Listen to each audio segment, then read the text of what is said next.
what I want to talk about is to try and define a little bit what is nano. And even science is kind of confused. It's a very new field. There are lots of definitions about what is nanoengineering versus what is nanoscience, what is nanochemistry.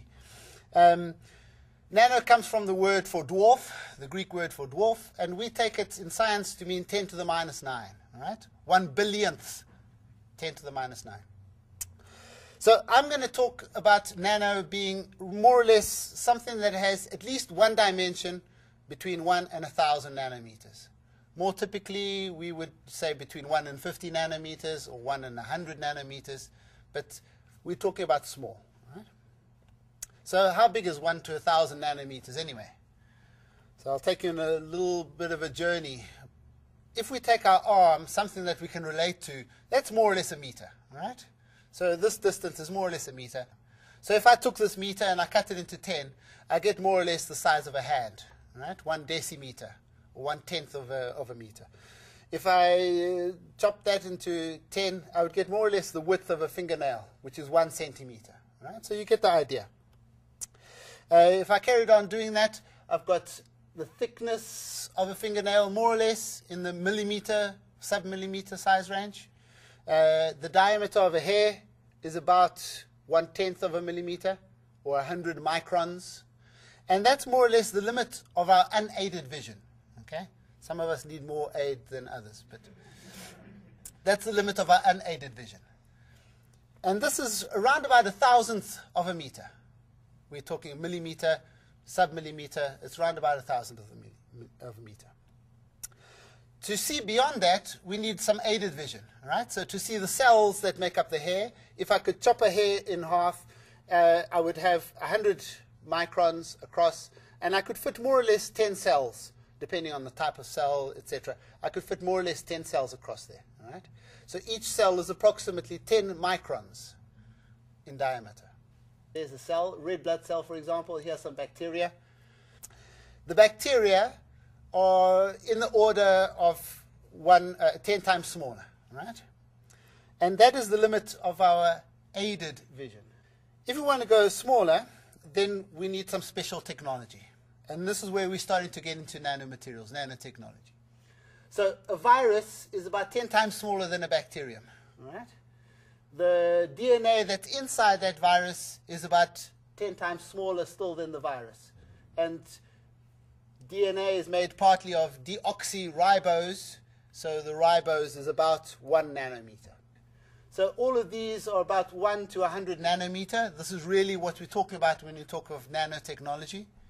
The rest, you can see there's a billion nanometers that make up a meter. So it's really quite a small scale. Let me stick those up.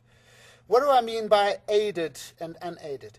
Well, here are some microscope slides. I can't see red blood cells. I can't see the fat cells without the aid of a microscope. We need fancy equipment like this. This is called a transmission electron microscope, and South Africa has just recently invested quite heavily in a number of these so we can do this kind of science, so we can understand what's going on, so we can have a look at these nanomaterials. Basically how this works is that instead of light, like a normal light microscope, you shine electrons down this column. Okay? You've got various electronic things around here to make it go faster or slower, to focus it, etc. And you have a sample sitting somewhere down here. As these electrons hit the sample, they can either be reflected off the surface, in which case we have something called scanning electron microscopy, SEM, or they can be transmitted, if the sample's thin enough, go right through the sample. Okay? And if it goes right through the sample, we kind of get a shadow of whatever's there. So if I've got a nanoparticle stuck there, the electron gets stuck on the nanoparticle, I see a little dark shadow. So, for example, here's a virus, just to remind you that a virus is about 50 nanometers, somewhere in that region. And here's a picture where you can see the HIV virus. This is a transmission electron microscope. And there's the HIV virus that causes so much problem. Right? So even with this fancy electron microscope, it's really difficult to see those. So what is the kind of limit of this technology? Well, 50 nanometer virus, we can see. Here is a part of a speech written by a physicist, Richard Feynman, who kind of first started to predict that nanotechnology would be possible already in the 1950s. Each of these letters is about 15 nanometers thick. All right? So I can still see those.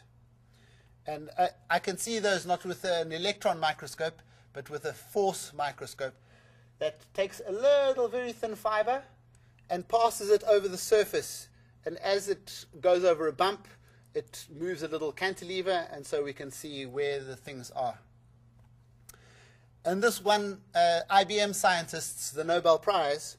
So here are xenon atoms that some scientists took 6 months to do this, to carefully place a xenon atom there, and one there, and one there, and then to read it off, right? So this is 1/10 of a nanometer. I think the science is really developing very fast, and there maybe isn't a limit to what we can see. What's so special about things so small, right? Both these and these are silver. Exactly the same silver. We can get all sorts of colors of silver nanoparticles. They can go from red to blues to purples, depending on the size, depending on the shape, depending on what else is on the surface. So these really have some unique properties that we haven't fully started to explore. Two of the big important things are surface area and something called quantum effects. Right? Our surface area we're going to understand in a second. And quantum effects really have to do with the fact that all materials are composed of protons and electrons. And if we confine these electrons, they have to sit on the surface, they have to stay in certain states, and they give us these properties that we see. But we can understand something about surface area.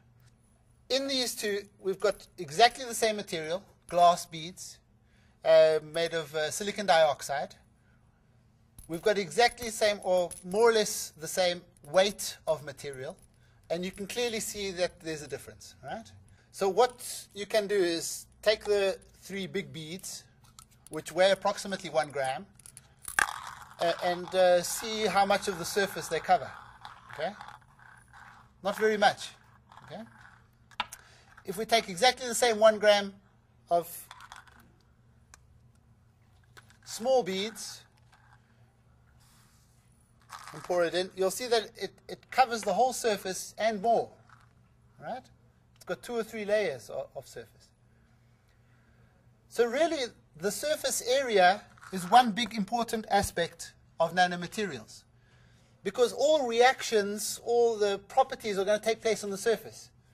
And if I can take that surface and spread it out, then I've got the same properties, but I've got a much bigger surface. So I've got a much more reactive material, for example. I've got a much more dynamic material. Okay? And this is really the thing that we're trying to take advantage of when we make nanomaterials. We're trying to take advantage of these unusual effects. This kind of technology has been used, even though we didn't know about it. We didn't have the electron microscopes, but it's been used for many, many years. So scientists and artisans at the time knew how to take advantage of this, even though they didn't quite understand what it was that they were dealing with.